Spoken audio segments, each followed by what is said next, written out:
Tonight on First at 9, this Tuesday, the 29th of October 2024. Money printing. Central Bank did not print new money, assures Minister Vijitha Herath. Central Bank meanwhile defends its routine liquidity injections, claiming no money was printed to finance government's budget. President's directives. President Anura Dissanayake calls on banks to ensure mutual security for themselves and entrepreneurs. Pledges decisive economic measures to protect banking system. Summoned by court. Supreme Court allows former President Ranil Wickremesinghe to be named a respondent in the petition against IGP's appointment. Terrorism investigation. TID submits confidential report to court on Arugambe security investigation. ඔබේ විශ්වාසය දෙනු සෙන්සුරයින් දැන් ළඟමැති ෆාමසියෙන් ලබාගත හැක. Crunchy goodness for hunger on the go. කන්ට පරිස්සම් කරගත්තොත් අපි පරිස්සම්. From Derana, this is Derana First at 9 with Ndivari Amuata. Live from Studio 24 in Colombo. And a very warm welcome. You're joining us tonight on First at 9, your primetime English news service. Here we are with a number of stories to report from across Sri Lanka and around the world. We take you to your top local news first. The government says it has not taken any bilateral or multilateral loans since assuming office, assuring that no money printing was resorted to in the meantime.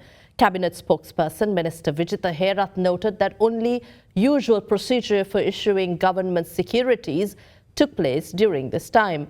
Meanwhile, commenting on the second report on the 2019 Easter Sunday terror attacks probe, the cabinet spokesperson stated that government will not accept the report.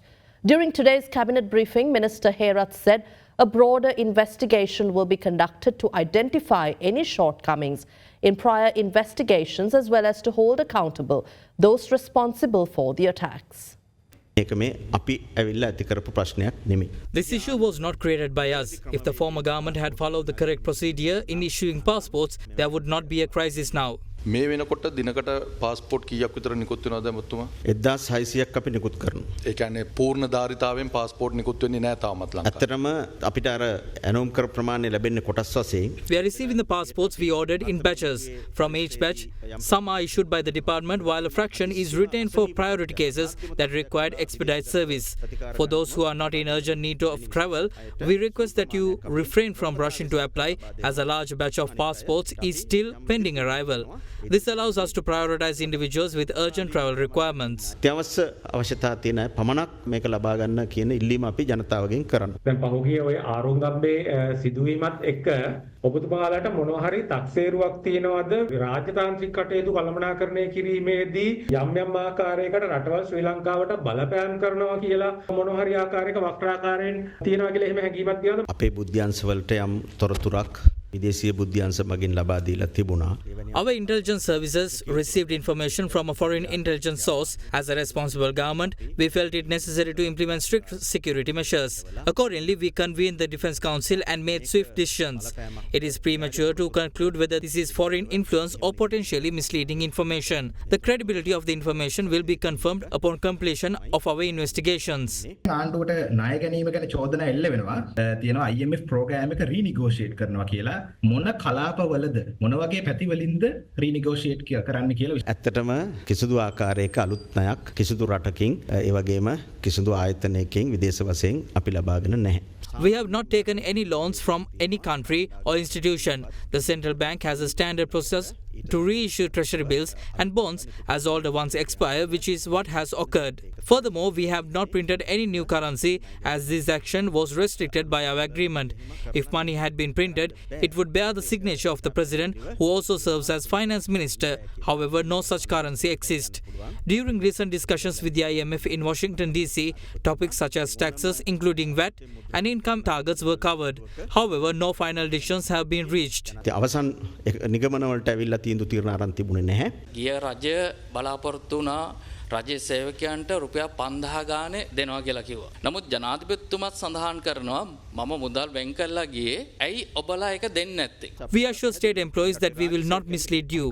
A salary increment for the state sector is planned for 2025. අපි රාජ්‍ය සේවකයන්ට වැඩි පැටිකිරීමක් කරනවා. The cabinet spokesperson also responded to the second report on the Easter Sunday attacks published by former MP Uday Gammanpila yesterday. Gammanpila මහත්මයාගේ උමනාව හරි පැහැදිලි. It is evident that he is targeting individuals like Ravi Senaratne and Shani Abesekara. Additionally, he claims the Channel 4 documentary implicated several military intelligence officers who are not involved. As a government, we are conducting a broader investigation into this matter to identify any shortcomings and those responsible. As stated previously, these reports were not made by the Presidential Commission of Inquiry, but by committees appointed to gather information for the President. Thus, we do not formally endorse these reports. ඒ කමිටුවක් කිසිදු නිල බලයක් තියෙනව නෙමෙයි. ඒ වාර්තා. ඒ නිසා මේ වාර්තාවල අඩංගු කරුණු පිළිගන්නේ නැහැ. Horizon Campus 2024 Intake 2. Register now. පිරිපුන් ජීවිතයකට ඔබ සමගින් පෙරට Union Assurance. Welcome to Cinnamon Life, South Asia's biggest entertainment hub, where awe awaits. කාගෙත් ප්‍රියතම මෙලිබන් බිස්කට් දැන් 30ක් සීනි අඩුවෙන් රස දන්න කාටත් Harisho! Sadaharita Plantations Limited, celebrating 22 years of your trust. The Central Bank of Sri Lanka today clarified its recent liquidity injections are not a form of money printing to finance the government's budget. Issuing a statement, the Central Bank of Sri Lanka said amid persistent liquidity asymmetries within the banking sector, the central bank's interventions are part of standard monetary operations aimed at achieving price stability. CBSL said many commercial banks are facing significant challenges in maintaining their day-to-day operations and lending to customers. To mitigate these challenges, the CBSL has been conducting regular liquidity injections to stabilize short-term interest rates, especially the critical call money rates. Meanwhile, foreign banks operating in Sri Lanka, despite holding substantial liquidity, have limited their lending activities due to strict regulations. The financial regulator said its proactive measures have been vital in ensuring that all banks can operate effectively and serve their customers without disruption.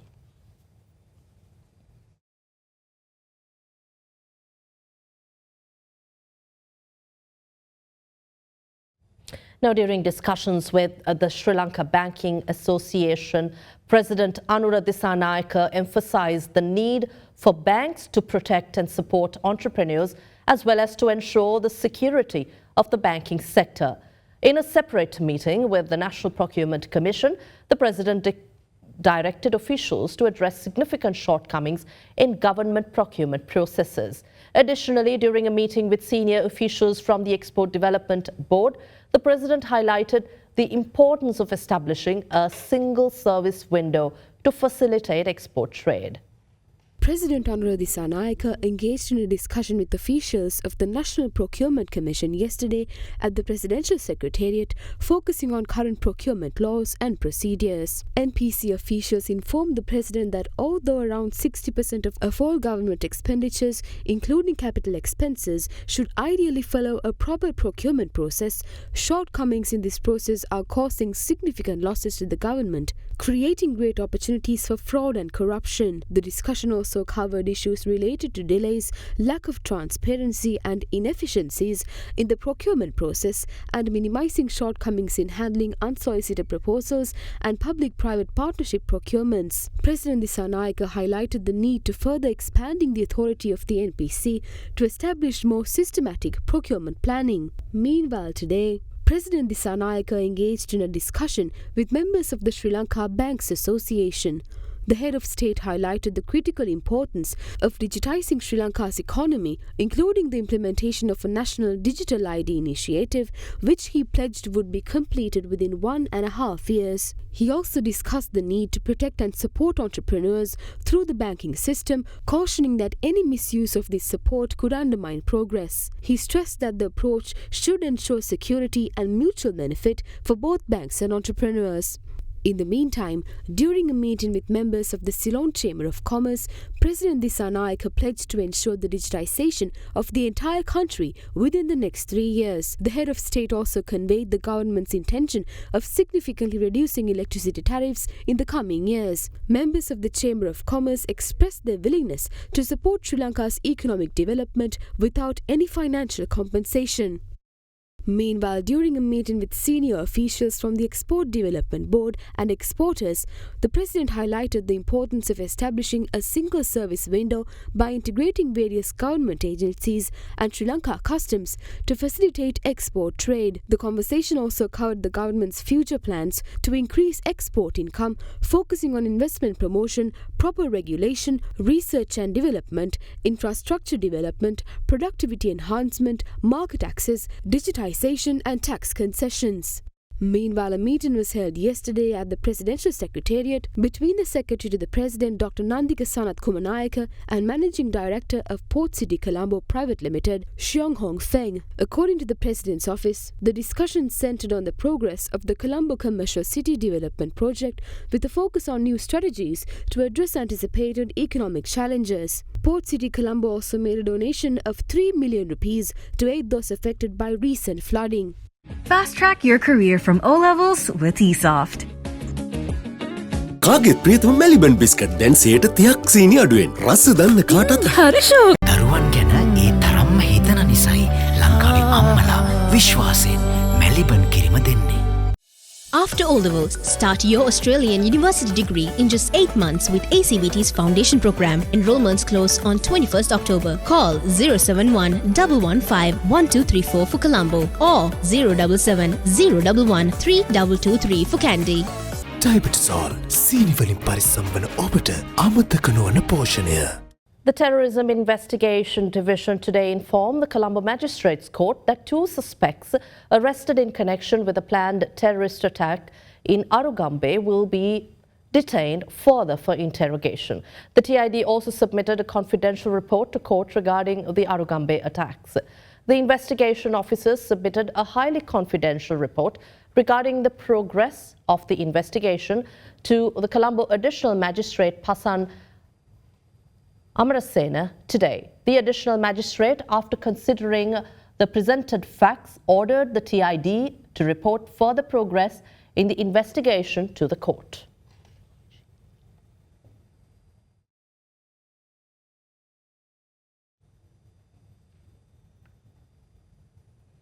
Meanwhile, the Supreme Court has allowed former President Ranil Wickremesinghe to be named as a respondent of a petition challenging the appointment of Deshabandhu Tennakoon as the Inspector General of Police. A petition filed by the Young Journalists Association against Tennakoon's appointment as the IGP was taken up for consideration before a 2-member Supreme Court judge bench comprising Justices Preethi Padmini Surasena and Janaka De Silva today. During the trial, President's counsel Saria Pires, who appeared on behalf of the petitioners, requested the court for permission to name the former president as a respondent in the case. Accordingly, the judge bench permitted the naming of former President Ranil Wickremesinghe as a respondent to the petition. The petition is expected to be declared or recalled for consideration on the 11th of November.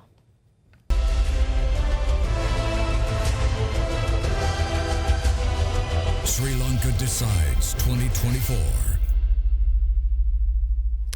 Prime Minister Dr. Harini Amarasuriya highlighted the necessity of eliminating the need to solicit the favour of politicians to ensure the smooth operation of businesses. Addressing an entrepreneurs forum of the National People's Power, the Premier further noted that the NPP is attempting to establish a system to streamline the entrepreneurial process with proper institutes, laws and a regulatory process.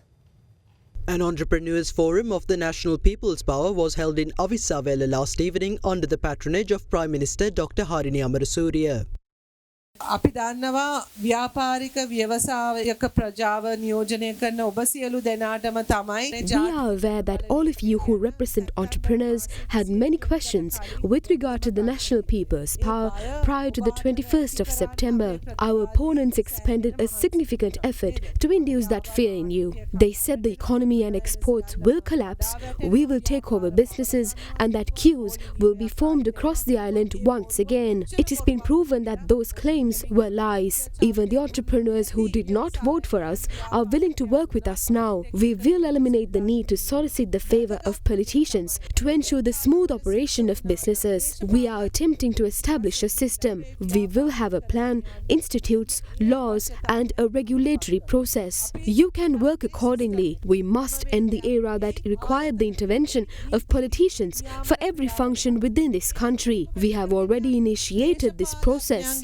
මැදිහත් වීම හරහා මේ රටේ දේවල් කරන යුගය අපි අවසන් කරන්න ඕනේ. ඒක මං හිතන්නේ අපි දැනටමත් ආරම්භ කරලා තියෙනවා.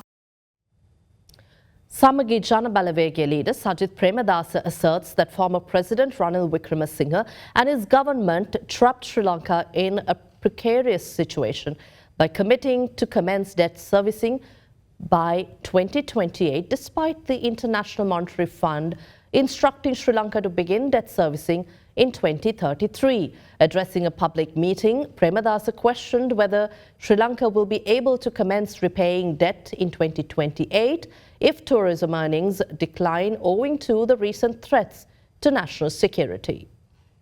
A public meeting of Samagi Jana Balawege aimed at the 2024 parliamentary election was held in Dematagoda under the patronage of SJB leader Sajith Premadasa. අපේ රට IMF මැදිහත් වීම තුල මේ වන විට අමාරුවෙන් Sri Lanka is functioning amidst hardships under the IMF agreement. What did President Anura Dissanayake say previously? He said they will do what they want regardless of what the IMF says. What has happened now? The incumbent government now has to adhere to the IMF's terms. We were informed that the next review of the IMF has been postponed. The IMF instructed our country to start servicing debt from 2033.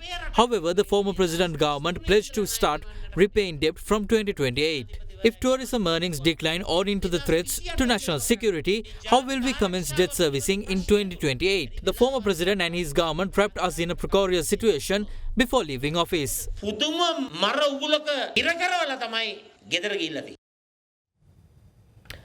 Now, postal voting for the 2024 parliamentary election will commence tomorrow. Tomorrow has been reserved for employees of district secretariats and officers of the Election Commission and police personnel to make their postal ballots. Postal voting for the 2024 parliamentary election is set to commence tomorrow. Accordingly, employees of district secretariats and officers of the Election Commission and police personnel will be able to mark their postal ballots tomorrow at their workplaces. Employees of these institutions who are unable to mark their ballots tomorrow can do so on the 4th of November. Meanwhile, the 1st and 4th of November have been reserved for Triforces personnel and employees of all other government institutions to mark their postal ballots. Additionally, postal voters who are unable to mark their ballots on the initial dates can do so on the 7th and 8th of November at the district election office of the district in which their workplace is located. Meanwhile, the Postal Department has commenced the delivery of official poll cards for this year's general election. මේ වන විට සියලුම නිලචන්දනී පත්‍රිකා බාරගෙන බෙදා හැරීමේ කටයුතු ආරම්භ වෙලා තියෙනවා. All official poll cards have been received and their delivery has commenced. However, there was a slight delay in distributing poll cards in the Colombo and Vanni districts. The reason for this is that for this election, in addition to the poll cards, every household received a notice containing the names and preference numbers of the candidates contesting in the relevant district. However, these notices have been received by now and delivery is proceeding as usual. Additionally, we intend to designate the 3rd of November as a special delivery date and deliver official poll cards from 8 am to 6 pm.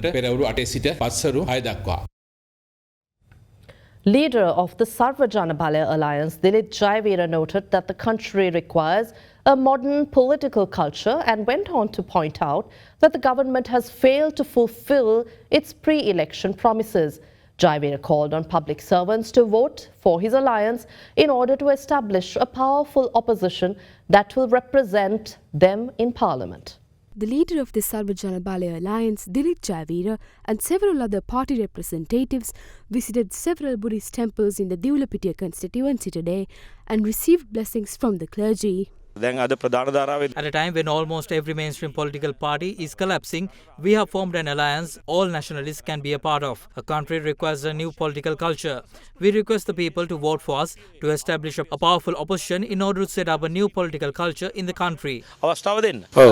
දැන් රාජ්‍ය සේවකයන්ට ඉතාම පැහැදිලිව දැන් තේරුම් ගිහිල්ලා තියෙනවා මේ රාජ්‍ය සේවකයන්ට දුන් සියලු පොරොන්දු. The state workers are now completely aware that those promises were made without a proper strategic plan in place. I think for the first time the salaries of teachers were laid by 10 days later. During this short period, the government has failed to fulfill the promises they made. Therefore, I request state workers to vote for us so that we can establish a powerful opposition and represent them in parliament to address these issues. ඔබ වෙනුවෙන් පාර්ලිමේන්තුවේ පෙනී සිටිය යුතු එඩිතර විපක්ෂයක් හැටියට අපිව පාර්ලිමේන්තුවට ගෙනියන්නට කියලා. Meanwhile, Sarva Jana Balaya electorate organisers were appointed for the Dondra, Akurasa, Matara and Denia electorates. අද මාතර දිස්ත්‍රික්කයේ ඒ සියලුම ජනතාවගේ Constituency organizers of the Mathura district have joined us today to move forward in this journey. The Sarva Jana Balaya Alliance is able to make the difference the people wanted. Now, in response to recent claims raised by Prime Minister Dr. Harini Amarasuriya over the increase in state workers' salaries, former President Ranil Wickremesinghe says that the decision pertaining to the nation or decisions pertaining to the nation are taken by the cabinet of ministers who were appointed by both the President and the Prime Minister. Meanwhile, speaking at a public meeting, the former President added that an executive committee was also appointed to oversee matters pertaining to state worker salary disparities. මං ඉස්සෙල්ලා බැලුවා අපේ අගමැතිනි හරිනි අමරසූරිය මැතිනිය මහාචාර්යතුමිය කරපු ප්‍රකාශය. I heard the statement of our Prime Minister Dr. Harini Amarasuriya made recently. Former President Ranil Wickremesinghe said that a decision was made during his tenure to increase the salaries of state workers. The NPP's review of the relevant cabinet paper revealed that this decision was made without consulting the Treasury or the Ministry of Finance. She further said that despite announcements were made, critical steps to properly implement the decision were left incomplete. It appears to have been a false promise during the election period intended to mislead the public. She said that the approval of the officials are required to implement the cabinet decisions. From where did that come from? According to the Article 43 of the Constitution, the decisions pertaining the nation is taken by the Cabinet of Ministers. The Cabinet of Ministers govern the country. The Constitution does not mention anything about any official. The President is obliged to appoint the Cabinet of Ministers following mutual discussions with the Prime Minister. In this case, who governs the country? The members of Parliament who are appointed as the Cabinet of Ministers by the President and the Prime Minister govern the country. On the 11th of June, Saman Ekanayaka, who served as my secretary back then, appointed an executive committee to oversee matters pertaining to state worker salary disparities. This committee was appointed based on the decision made on the 27th of May. This decision was made by myself in accordance with the powers vested in me as the Minister of Finance and the Prime Minister. මම බොරුවක් කරේ කියලා කිව්වා. ඉතින් ඔය දෙන්නත් කියලා තියෙනවා අපේ අනුර කුමාර දිසානායක මහත්මයාත් කියලා තියෙන එක මම බැලුවේ කරුණු ටික ගේන්න. With that, here's a look at some more opinion expressed by politicians ahead of the parliamentary election. Although the country elected a new president, there are no new initiatives in place. Let's see how the incumbent government manages the country's economy during the coming years.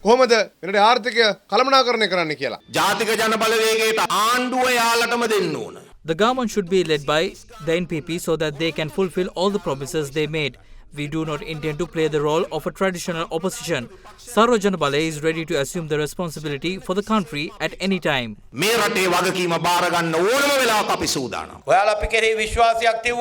The people placed their trust in us. The people even handed over their future to President Anura Dissanayake. People are yet to hand over the responsibility of their future to another 225 individuals in the coming days. We assure you that the people's trust in us will never be broken by any means.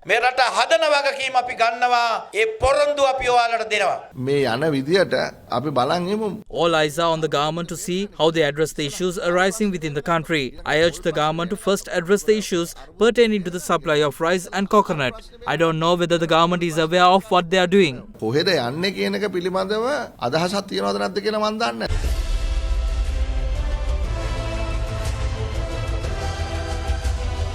Sri Lanka decides 2024. Taking the recent outbreak of African swine fever and porcine reproductive and respiratory syndrome among pigs into account, an extraordinary gazette was issued declaring every divisional secretariat division of Sri Lanka to be an infected area or suspected area for the ASF and PRRF. With that, here's a look at some local news in brief. The Railway Station Masters Association announced its decision to launch an immediate trade union action over unresolved issues pertaining to the post of railway station master, including promotions. The association said they will launch a trade union action if they are not provided with a favourable response with regard to their demands within a period of 72 hours, which commenced yesterday. Meanwhile, an extraordinary gazette notification was issued declaring every divisional secretariat division of Sri Lanka to be an infected area or suspected area for African swine fever and porcine reproductive and respiratory syndrome. As per the gazette notification, transporting pigs, pork or pork products to or from the infected or suspected area will be prohibited until further notice. In other local news, the Attorney General's Department informed the Supreme Court that immediate measures will be taken to pay the salaries of the members of Sri Lanka Teacher Advisors Service after resolving disparities in their salary scales. A fundamental rights petition filed by the All Island Teacher Advisors Association seeking to resolve disparities in salaries was taken up for consideration by the Supreme Court today, during which it was communicated to the court by Deputy Solicitor General Eurasia De Silva.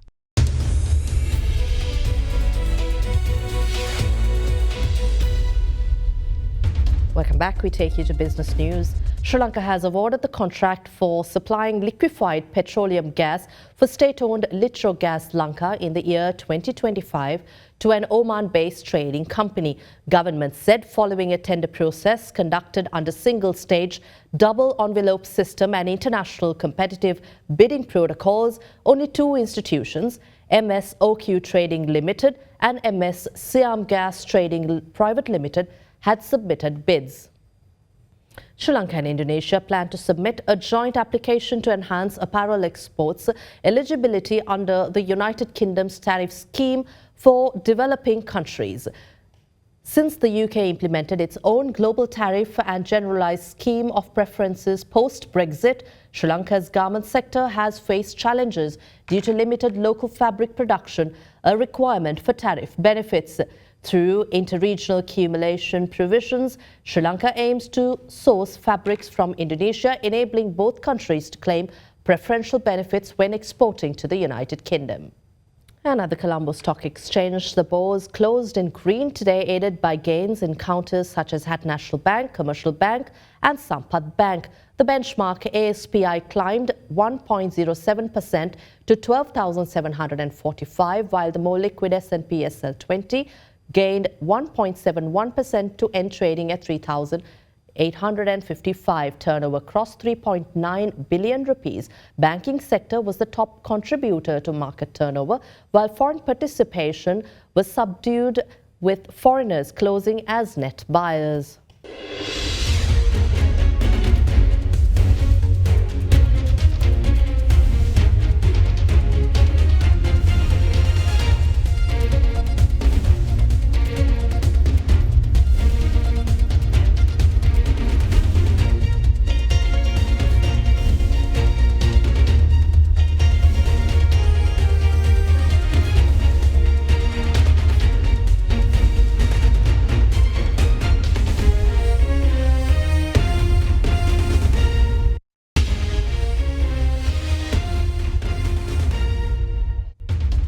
Welcome back. The Derana Media Network's Manu Sat Derana initiative provided furniture required for a newly constructed school building of the Rookwood Tamil College in Norelia.